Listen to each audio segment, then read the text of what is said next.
Hello. Hello doctor. ಯಾರು ಮಾತಾಡ್ತಿರೋದು? ನಾನು ಅರವಿಂದ ಅವ್ರ ಸೊಸೆ ಭಾಗ್ಯ ಮಾತಾಡ್ತಿರೋದು. ಓ, ಹೇಳಮ್ಮ ಭಾಗ್ಯ. ಯಾಕೋ ಅರ್ಜೆಂಟಾಗಿ ಬರಕ್ ಹೇಳಿದ್ದಾರೆ?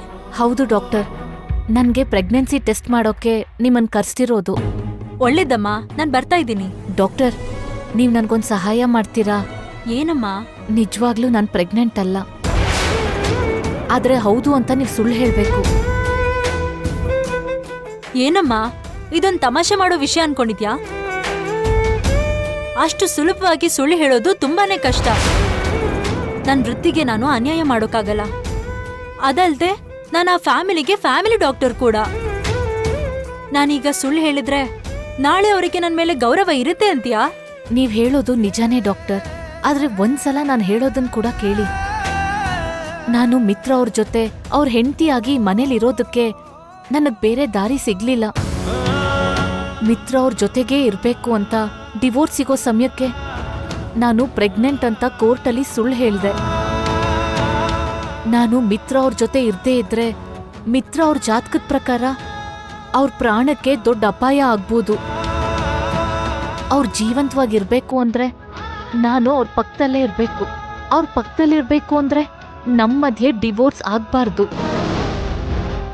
ಅದಕ್ಕೋಸ್ಕರನೇ ಇಷ್ಟು ದೊಡ್ಡ ಸುಳ್ಳು ಹೇಳ್ಬೇಕಾಯ್ತು. ಇದು ನನ್ ಸ್ವಾರ್ಥಕ್ಕೋಸ್ಕರ ಅಲ್ಲ ಡಾಕ್ಟರ್, ಮಿತ್ರ ಅವ್ರ ಪ್ರಾಣಕ್ಕಾಗಿ, ನಂದನ್ ಕುಟುಂಬದ ಕ್ಷೇಮಕ್ಕೋಸ್ಕರ. ಅರ್ಥ ಮಾಡ್ಕೋತೀರಾ ಅಂದ್ಕೊಂಡಿದೀನಿ. ಮಿತ್ರ ಗಂಡಾಂತರದ ಬಗ್ಗೆ ನನಗೂ ಗೊತ್ತಮ್ಮ. ನಿನ್ ಮಾತೆಲ್ಲ ಕೇಳಿ ಈಗ ನಿಮ್ ಮನೆ ಪರಿಸ್ಥಿತಿ ನನಗೆ ಅರ್ಥ ಆಗ್ತಿದೆ. ನೀನು ನಿನ್ ಸ್ವಾರ್ಥಕ್ಕೋಸ್ಕರ ಅಲ್ದೆ ಆ ಮನೆ ಕ್ಷೇಮಕ್ಕೋಸ್ಕರ ಮಾಡ್ತಿರೋ ಕೆಲ್ಸ ಆಗಿದ್ದಕ್ಕೆ ನಾನು ಈ ವಿಷಯದಲ್ಲಿ ಸುಳ್ಳು ಹೇಳೋದಕ್ಕೆ ಒಪ್ಕೋತಿದ್ದೀನಿ. ಆದ್ರೆ ಮುಂದೆ ಒಂದಿನ ಯಾವ ರೀತಿ ಪರಿಣಾಮ ಆಗುತ್ತೋ ಅಂತ ಭಯ ಆಗ್ತಿದೆ. ನೀವು ಆ ವಿಷಯಕ್ಕೇನು ಯೋಚನೆ ಮಾಡ್ಬೇಡಿ ಡಾಕ್ಟರ್, ಅದನ್ನೆಲ್ಲ ನಾನ್ ನೋಡ್ಕೋತೀನಿ. ನಿಮ್ಮೇಲೆ ಯಾವ ಆಪಾದನೆ ಬರ್ದಿರೋ ಹಾಗೆ ನಾನ್ ಕಾಪಾಡ್ತೀನಿ. ಈಗ ಮಾತ್ರ ಇದೊಂದ್ ಸಹಾಯ ಮಾಡಿ. ಸರಿನಮ್ಮ, ಸ್ವಾರ್ಥ ಇಲ್ದೆ ನೀನಂತ ದೊಡ್ಡ ಕೆಲಸ ಮಾಡ್ತಿರುವಾಗ ನಾನು ಈ ಸುಳ್ಳು ಹೇಳೋದ್ರಲ್ಲಿ ತಪ್ಪಿಲ್ಲ. ನೀನ್ ಹೇಳ್ದಾಗೆ ಮಾಡೋಣ. ತುಂಬಾ ಥ್ಯಾಂಕ್ಸ್ ಡಾಕ್ಟರ್. ಬರ್ತಿದ್ದೀನಿ.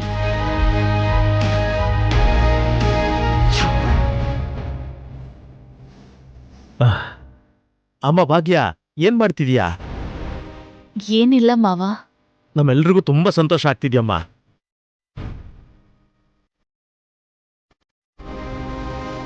ದೇವ್ರಿದಾನಮ್ಮ, ಸರಿಯಾಗಿ ನೀನು ಮಿತ್ರ ದೂರ ಆಗುವಂತ ಸಮಯ ನೋಡಿ ನಿಮ್ಮಿಬ್ರನ್ನು ಒಂದು ಮಾಡ್ಬೇಕು ಅಂತಾನೆ ಈ ಸಿಹಿ ಸುದ್ದಿನ ನಮಗ್ ಕೊಟ್ಟಿದ್ದಾನಮ್ಮ. ಆ ದೇವ್ರಿಗೆ ಯಾವಾಗ ಏನು ಮಾಡಬೇಕು, ಹೇಗೆ ಮಾಡಬೇಕು ಅಂತ ಚೆನ್ನಾಗ್ ಗೊತ್ತು. ಸರಿಯಾಗಿ ಹೇಳಿದ್ಯೋ. ಭಾಗ್ಯನೇ ಮಿತ್ರಗೆ ಯಾವಾಗ್ಲೂ ಹೆಂಡತಿ ಆಗಿರ್ಲಿ ಅಂತ, ಈ ನಂದನ ಕುಟುಂಬದ ಸೊಸೆ ಆಗಿರ್ಲಿ ಅಂತ ಆ ಭಗವಂತ ಕೂಡ ಅನ್ಕೊಂಡಿದ್ದಾನೆ. ಅದಕ್ಕೆ ಸರಿಯಾದ ಸಮಯಕ್ಕೆ ಸರಿಯಾದ ಕೆಲಸ ಮಾಡಿದ್ದು. ಅಮ್ಮ ಭಾಗ್ಯ, ಇನ್ನು ಮುಂದೆ ನೀನೇ ಈ ಮನೆ ಸೊಸೆನಮ್ಮ. ಮಿತ್ರ ಜೀವನದಲ್ಲಾಗ್ಲಿ ಅರವಿಂದ ಸೊಸೆ ಸ್ಥಾನಕ್ಕಾಗ್ಲಿ ಮತ್ತೊಬ್ರು ಬರೋದಿಲ್ಲ, ಬರೋದಕ್ಕಾಗಲ್ಲ.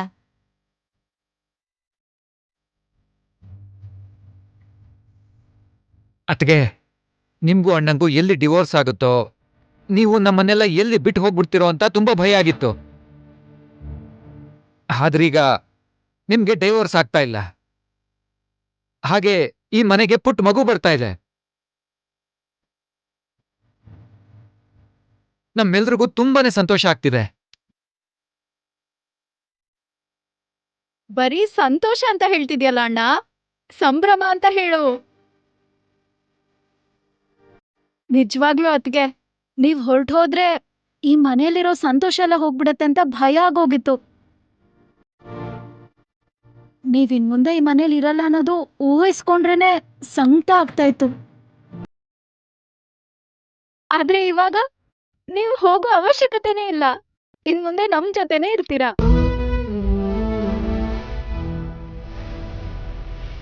ನಾವೀಗ ಎಷ್ಟು ಖುಷಿಯಾಗಿದ್ದೀವಿ ಅಂತ ಹೇಳೋದಕ್ಕೆ ನಮ್ಗಂತೂ ಮಾತೇ ಬರ್ತಾ ಇಲ್ಲ ಅತ್ಗೆ.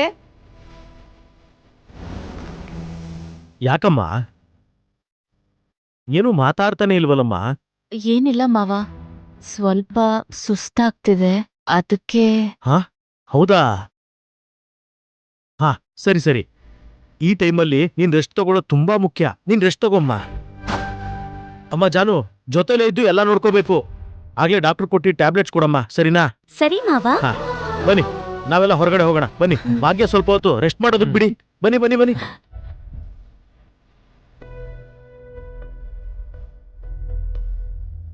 ನನ್ನ ಕ್ಷಮಿಸ್ಬಿಡಿ ಮಾವ.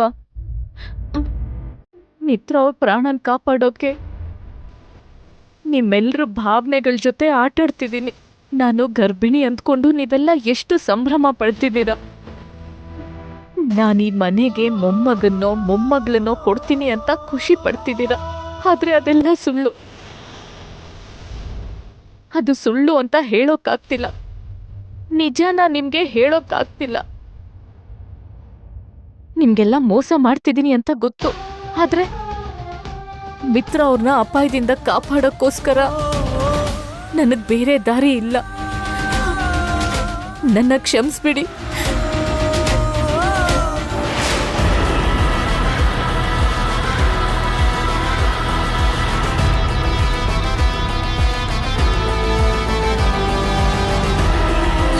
She is pregnant.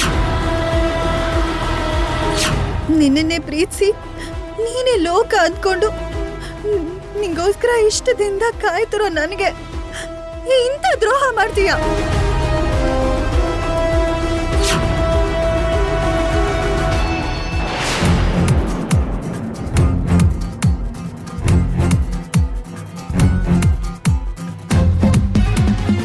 ಮಿತ್ರ, ಏನ್ ಯೋಚನೆ ಮಾಡ್ತಿದ್ಯಾ? ಮುಂದೆ ಹುಟ್ಟೋ ಮಗುಗೆ ಏನ್ ಹೆಸರಿಡೋದು ಅಂತ ಯೋಚನೆ ಮಾಡ್ತಿದ್ಯಾ?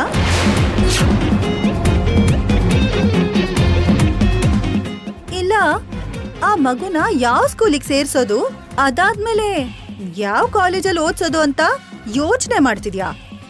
ಆ ಮಾತನ್ನ ನಾನ್ ಹೇಳ್ಬೇಕು ಮಿತ್ರ. Can you stop all this nonsense ಅಂತ? Can you stop all this drama ಅಂತ? ಯಾಕ್ ಮಿತ್ರ ನನ್ ಮುಂದೆ ಇಷ್ಟು ಡ್ರಾಮಾ ಮಾಡ್ತೀಯಾ? ಮನೀಷಾ, ನಿಂಗೆ ಆಲ್ರೆಡಿ ಹೇಳಿದ್ದೀನಿ, ಇದೆಲ್ಲ ಹೇಗ್ ನಡೀತು, ಯಾವಾಗ ನಡೀತು ಅಂತ ಗೊತ್ತಿಲ್ದಿರೋ ಪರಿಸ್ಥಿತಿಯಲ್ಲಿ ನಾನಿದ್ದೀನಿ. ಮತ್ತೆ ಮತ್ತೆ ಅದೇ ವಿಷಯನ ಮಾತಾಡಿ ನನಗೆ ಕೋಪ ಬರೋ ಹಾಗೆ ಮಾಡ್ಬೇಡ. ಕೋಪ ಬರ್ಬೇಕಾದದ್ದು ನನಗ್ ಮಿತ್ರ, ನಿನಗಲ್ಲ. ಯಾವ ಹುಡುಗಿಗೂ ಮಾಡ್ಬಾರ್ದಿರೋ ದ್ರೋಹ ಮಾಡಿದ್ಯಾ. ಮತ್ತೆ ನಿನ್ಗೆ ಕೋಪ ಬರುತ್ತಾ? ಏನ್ ಮಿತ್ರ ಇದೆಲ್ಲ? ಮನೀಷಾ, ಪ್ಲೀಸ್ ಅರ್ಥ ಮಾಡ್ಕೊಳ್ಳೋದಕ್ಕೆ ಪ್ರಯತ್ನ ಪಡು. ಅಲ್ಲಿ ಏನ್ ನಡೀತು ಅಂತ ತಿಳ್ಕೊಳ್ಳೋಣ. ಅಲ್ಲಿವರೆಗೂ ಸ್ವಲ್ಪ ಸಮಾಧಾನವಾಗಿರು. ಹಾ, ಪ್ರತಿ ಸಲ ನಾನೇ ಸುಮ್ನಿರ್ಬೇಕು, ಪ್ರತಿ ಸಲ ನಾನೇ ಪೇಷನ್ಸ್ ಇಟ್ಕೋಬೇಕು, ಕೊನೆಗೆ ನಾನೇ ಎಲ್ಲರ ಮುಂದೆ ಸೋಲ್ತಾ ನಿಂತ್ಕೋಬೇಕು, ನಾನೇ ಮೋಸ ಹೋಗಿ ಅಳ್ಬೇಕು, ಅಷ್ಟೇ ಅಲ್ವಾ? ಏನೋ ಮಿತ್ರ, ನಮ್ ಪ್ರೀತಿ ಮೇಲೆ ನಾನು ಎಷ್ಟು ನಂಬಿಕೆ ಇಟ್ಕೊಂಡಿದ್ನೋ ಆ ನಂಬಿಕೆ ಎಲ್ಲ ಈಗ ಮಾಯ ಆಗೋಗ್ತದೆ. ಇಲ್ಲಿವರೆಗೂ ನಿನ್ ಮೇಲೆ ಎಷ್ಟು ಭರವಸೆ ಇತ್ತು, ಆ ಭರವಸೆ ಎಲ್ಲ ಇವಾಗ ನಾಶ ಆಗ್ತಿದೆ ಅನಿಸ್ತಿದೆ. ಸ್ವಲ್ಪ ದಿನ ಕಳೆದ್ರೆ ಆಗಿದ್ದೇನೋ ಆಗೋಯ್ತು. ಭಾಗ್ಯನ ಹೇಗೋ ಮದ್ವೆ ಆಗಿದ್ದೀನಿ, ಇಲ್ಲಿವರೆಗೂ ಸಂಸಾರ ಮಾಡಿದ್ದೀನಿ. ಇನ್ ಮುಂದೆ ಕೂಡ ಅವಳೇ ನನ್ನ ಹೆಂಡತಿಯಾಗಿದ್ಬಿಡ್ಲಿ, ಈ ಮನೆಗ್ ಸೊಸೆಯಾಗಿರ್ಲಿ ಅಂತ ನನಗೆ ರೀಸನ್ ಹೇಳಿ ನನ್ನ ಈ ಮನೆಯಿಂದ ಕಳ್ಸೋ ಹಾಗಿದೆ. Manisha, what nonsense are you talking? Divorce ತಗೊಳ್ಳೋದಕ್ಕೆ ತಾನೇ ನಾವು ಕೋರ್ಟಿಗೆ ಹೋಗಿದ್ದು. ಅಲ್ಲಿಗೆ ಹೋದ್ಮೇಲೆ ಭಾಗ್ಯಂಗ್ ಹೀಗಾಗುತ್ತೆ ಅಂತ ನಾನು ಕನ್ಸ್ಕೊಂಡಿದ್ನ. ಅಂದ್ರೆ ನಾನು ಮನೀಷಾ,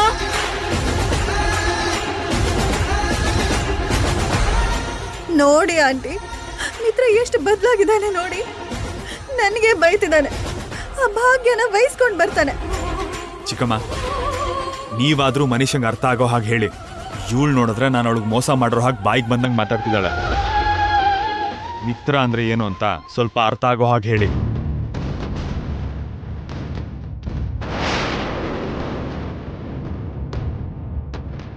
ಹಾಗಲ್ಲ ಆಂಟಿ, ಮಿತ್ರ ಮನೀಷಾ, ಒಲೆಗೆ ಎಷ್ಟು ಜೋರಾಗಿ ಬೆಂಕಿ ಬೀಳುತ್ತೋ ಪಾತ್ರೆಲಿರೋ ನೀರು ಅಷ್ಟು ಬೇಗ ಆವಿ ಆಗ್ಬಿಡುತ್ತೆ. ಆವೇಶ ಎಲ್ಲಾ ಟೈಮಲ್ಲೂ ಕರೆಕ್ಟ್ ಅಲ್ಲ. ಅಂದ್ರೆ ಏನ್ ಹೇಳ್ಬೇಕು ಅಂತಿದ್ದೀರಾ?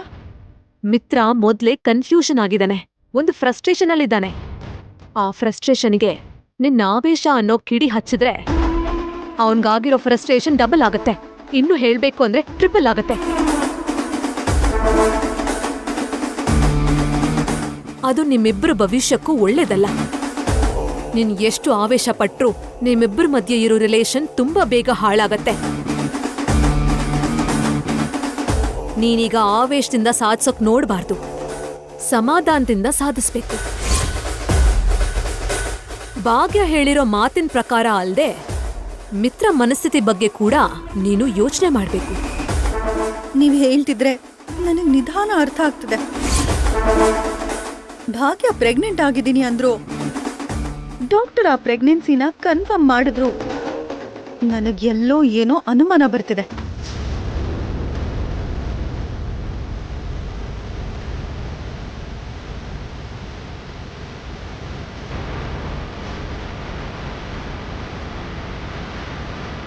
ನಮ್ಗೆ ಗೊತ್ತಾಗ್ದಿದ್ದ ಹಾಗೆ ಎಲ್ಲೋ ಏನೋ ನಡೀತಿದೆ ಆಂಟಿ. ಅದೇನು ಅಂತ ತಿಳ್ಕೋಬೇಕು.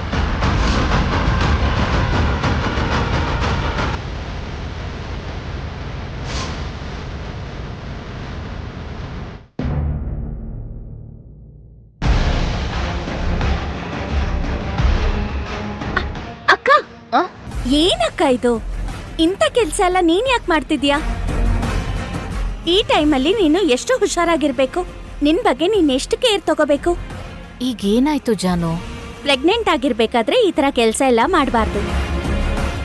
ನಾನ್ ನೋಡ್ಕೋತೀನಿ, ನೀನ್ ಹೋಗಿ ರೆಸ್ಟ್ ತಗೋ. ಪರವಾಗಿಲ್ಲ ಜಾನು. ಅಕ್ಕ ಬಿಡು. ಅಮ್ಮ ಭಾಗ್ಯ, ಏನೂ ಆಗಲ್ಲ, ಪರವಾಗಿಲ್ಲ ಬಿಡು ಅನ್ನೋದಕ್ಕೆ ಈಗ ನೀನು ಒಬ್ಳೆ ಅಲ್ವಲ್ಲಮ್ಮ. ಈಗ ನಿನ್ನ ಜೊತೆಗೆ ನೀನು ಹೊಟ್ಟೆಲ್ ಬೆಳಿತಿರೋ ಮಗು ಬಗ್ಗೆನೂ ಯೋಚನೆ ಮಾಡ್ಬೇಕಮ್ಮ.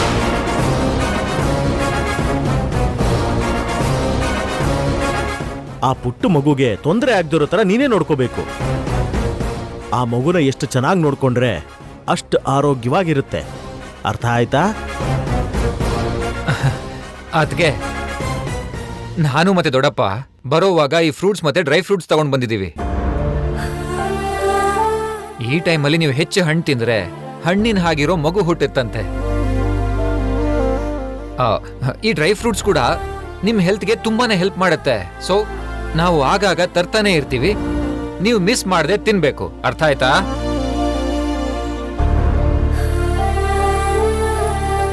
ಏನತ್ಗೆ ನಾವಿಷ್ಟು ಹ್ಯಾಪಿಯಾಗಿ ಮಾತಾಡ್ತಿದ್ರೆ ನೀವಿಷ್ಟು ಡಲ್ ಆಗಿದ್ದೀರಲ್ಲ? ನಿಮ್ ಹೊಟ್ಟೆಲಿರೋ ಮಗುಗೋಸ್ಕರ ನಾವೆಲ್ಲರೂ ಈಗಿಂದಾನೇ ಕಾತುರದಿಂದ ಕಾಯ್ತಾ ಇದೀವಿ. ನೀವ್ ನೋಡಿದ್ರೆ ಎಷ್ಟು ಕ್ಯಾಶುಯಲ್ ಆಗಿ ತಗೊಂಡಂಗ್ ಕಾಣಿಸ್ತಿದೆ. ನನ್ನ ಕ್ಷಮಿಸ್ಬಿಡಿ. ನೀವೆಲ್ರೂ ನಾನ್ ಗರ್ಭಿಣಿ ಅಂದ್ಕೊಂಡು ಇಷ್ಟು ಕೇರ್ ಮಾಡ್ತಿದ್ದೀರಾ, ನನ್ನ ಇಷ್ಟು ಹುಷಾರಾಗಿ ನೋಡ್ಕೋತಿದ್ದೀರಾ. ಆದ್ರೆ ನನ್ನ ಹೊಟ್ಟೆಯಲ್ಲಿ ಮಗು ಇಲ್ಲ. ಈ ವಿಷಯನ ನಿಮ್ಗೆ ಹೇಳೋಕ್ಕಾಗ್ತಿಲ್ಲ. ಹಾಗಂತ ನೀವ್ ತೋರ್ಸೋ ಪ್ರೀತಿ ಮುಂದೆ ವಿಷಯನ ಮುಚ್ಚಿಡೋಕೂ ಆಗ್ತಿಲ್ಲ. ನಿಮ್ಗೆಲ್ಲ ಮೋಸ ಮಾಡ್ತಿರೋದಕ್ಕೆ ನನ್ನ ಕ್ಷಮಿಸ್ಬಿಡಿ. ತಗೊಳ್ಳಿ ಎತ್ಗೆ, ತಗೊಳ್ಳಿ ತಗೊಳ್ಳಿ ಎತ್ಗೆ, ತಗೊಳ್ಳಿ.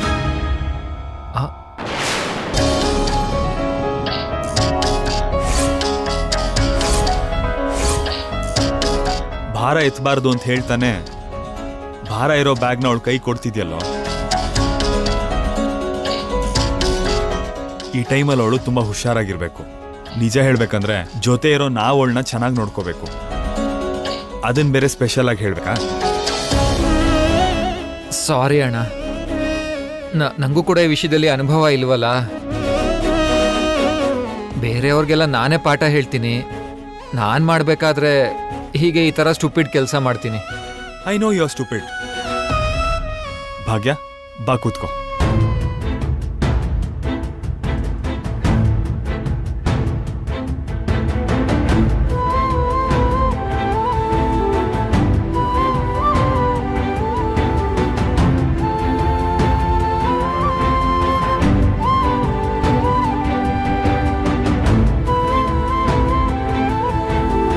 ಇಷ್ಟು ದಿನ ನೀನ್ ನಿನ್ ಬಗ್ಗೆ ಕಾಳಜಿ ವಹಿಸ್ಕೋತಿದ್ಯೋ ಇಲ್ವೋ, ಬೇರೆಯವ್ರ ಬಗ್ಗೆ ಕಾಳಜಿ ವಹಿಸ್ತಿದ್ದೆ. ಎಲ್ರಿಗೂ ಕೆಲಸ ಮಾಡ್ಕೊಡ್ತಾ ಇದ್ದೆ. ಈಗ ಬೇರೆಯವ್ರಿಗಿಂತ ನಿನ್ನ ಬಗ್ಗೆ ನೀನು ಜಾಸ್ತಿ ಕಾಳಜಿ ವಹಿಸ್ಕೋಬೇಕು. ಯಾಕಂದ್ರೆ ಈಗ ನೀನು ಒಂದೇ ಜೀವ ಅಲ್ಲ, 2 ಜೀವ. ನೀನು ಚೆನ್ನಾಗಿ ನೋಡ್ಕೊಂಡ್ರೆ ನಿನ್ ಹೊಟ್ಟೆಲಿರೋ ಮಗುಗೆ ಯಾವ ಸಮಸ್ಯೆನೂ ಬರಲ್ಲ. ನೀನ್ ಬೇಜವಾಬ್ದಾರಿ ತೋರಿಸಿದ್ರೆ ಹೊಟ್ಟೆಲಿರೋ ಮಗುಗೆ ಕಷ್ಟ ಆಗುತ್ತೆ. ಅರ್ಥ ಆಯ್ತಾ?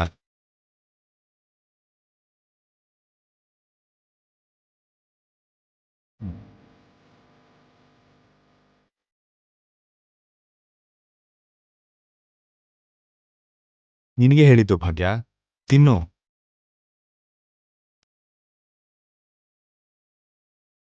ಏಯ್, ಮಿತ್ರ ಇದನ್ನಲ್ಲ, ನಡೀನಿ ನಾವು ಹೋಗೋಣ. ಅವರೆಲ್ಲರೂ ಹೇಳ್ದಂಗೆ ಭಾರ ಎತ್ತೋ ಕೆಲಸನ ಮಾಡ್ಬೇಡ. ಏನಾದ್ರೂ ಇದ್ರೆ ನನಗೆ ಹೇಳು, ಇಲ್ಲ ಅಂದ್ರೆ ಮನ್ಲಿರೋರ್ ಸಹಾಯ ತಗೋ. ನಿನ್ ಭಾರನ ಹೊರೋದಕ್ಕೆ ಇಲ್ಲಿ ತುಂಬಾ ಜನ ಇದ್ದಾರೆ. ಆದ್ರೆ ನಿನ್ ಭಾರನ ನೋವನ್ನ ನಿನ್ ಹೊಟ್ಟೆಲಿರೋ ಮಗುಗ್ ಮಾತ್ರ ಕೊಡ್ಬೇಡ. ಅಂಡರ್ಸ್ಟ್ಯಾಂಡ್?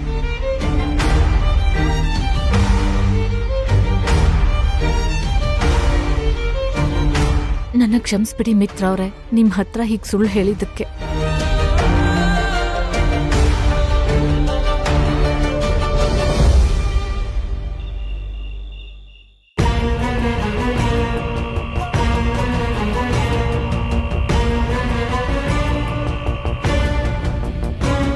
ಅರವಿಂದ, ಏನಷ್ಟೊಂದು ಗಾಢವಾಗಿ ಯೋಚನೆ ಮಾಡ್ತಾ ಇದೀಯಾ?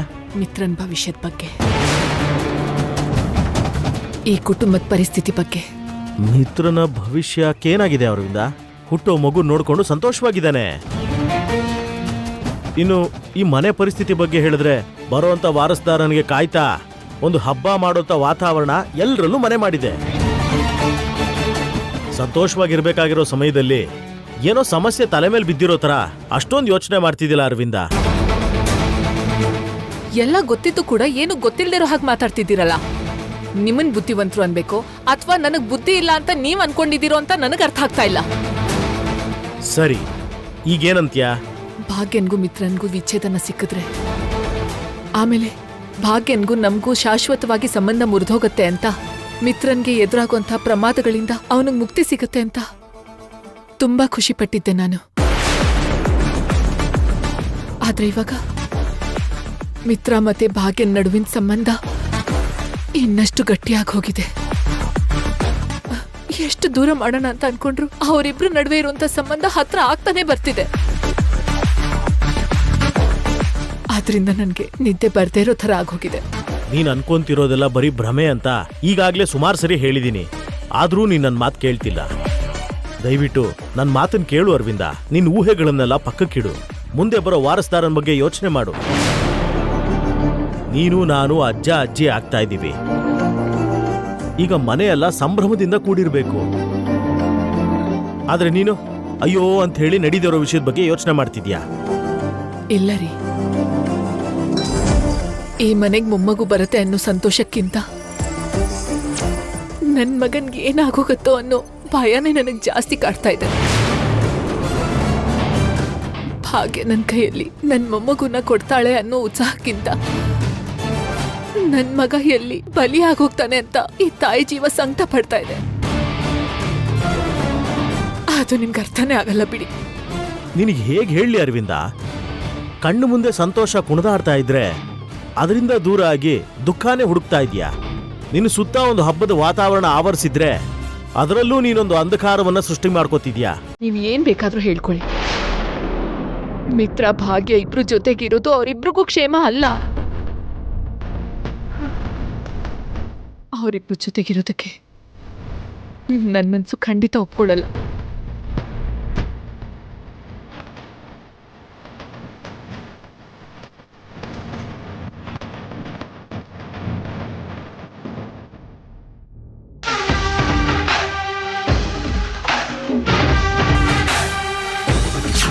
ಬೆಂಗಳೂರಿಂದ ನಾಯಿ ಓಡಿಸ್ದಂಗ್ ಓಡಿಸಿದ್ರು ನಿನಗಿನ್ನೂ ಬುದ್ಧಿ ಅನ್ನೋದು ಬಂದಿಲ್ಲ ಅಲ್ಲ? ಜನರಿಗೆ ಮೋಸ ಮಾಡಿದ ಪ್ರವೀಣ್ ಮೆಟಲ್ ಇವನೇನಾ? ಅದೆಷ್ಟೋ ಜನಗಳು ದುಡ್ಡು ತಿಂದಿದ್ದಾನೆ, ಎಷ್ಟು ಜನ ಮೋಸ ಮಾಡಿದಾನೆ. ಅವತ್ತು ಚಪ್ಲಿಲ್ ಹೊಡೆದೋಡ್ ಓಡಿಸಿದ್ರು. ಮತ್ ಯಾಕೆ ಬಂದಿದ್ದಾನೋ? ಮಿತ್ರ ಭಾಗ್ಯ, ಯಾವ ಜನರ ಮುಂದೆ ನಿಮ್ಮ ಮರ್ಯಾದೆ ತೆಗಿಬೇಕು ಅನ್ಕೊಂಡು, ಯಾವ ಜನರ ಮುಂದೆ ನಿಮ್ಗಿರೋಂಥ ಬಲಾನ ಕಟ್ ಮಾಡಬೇಕು ಅನ್ಕೊಂಡು, ಅದೇ ಜನರ ಮುಂದೆ ಮತ್ತೆ ನನ್ನ ಮಾನ ಕಳೆದ್ರಿ.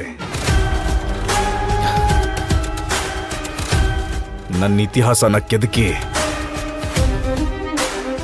ನನ್ನ ಚರಿತ್ರೆ ಪುಸ್ತಕದಲ್ಲಿ ಪ್ರತಿಯೊಂದು ಪೇಜ್ಗೂ ಅಂಟ್ಕೊಂಡಿರೋ ಕಪ್ಪು ಮಸಿನ ಈ ಬೆಂಗಳೂರಿನ ಜನರ ಕಣ್ಣಿಗೆ ಮತ್ತೆ ತೋರಿಸ್ಬಿಟ್ರಿ. ನನಗೆ ತಡ್ಕೊಳಕ್ಕಾಗ್ತಿಲ್ಲ ಮಿತ್ರ. ವಿನ್ ಆಗಬೇಕು ಅಂತ ಆತ್ಮವಿಶ್ವಾಸ ಇಟ್ಕೊಂಡು ಬಂದ್ರೆ ನನಗೆ ಸೋಲಿನ ರುಚಿ ತೋರಿಸ್ಬಿಟ್ಟೆ. ನೀವು ಮಾಡಿದ್ದಕ್ಕೆ ಸೇಡ್ ತೀರಿಸ್ಕೊಳ್ಳಿಲ್ಲ ಅಂತಂದ್ರೆ ನನ್ನ ಆತ್ಮಸಾಕ್ಷಿ ನನ್ನ ಕ್ಷಮಿಸೋದಿಲ್ಲ.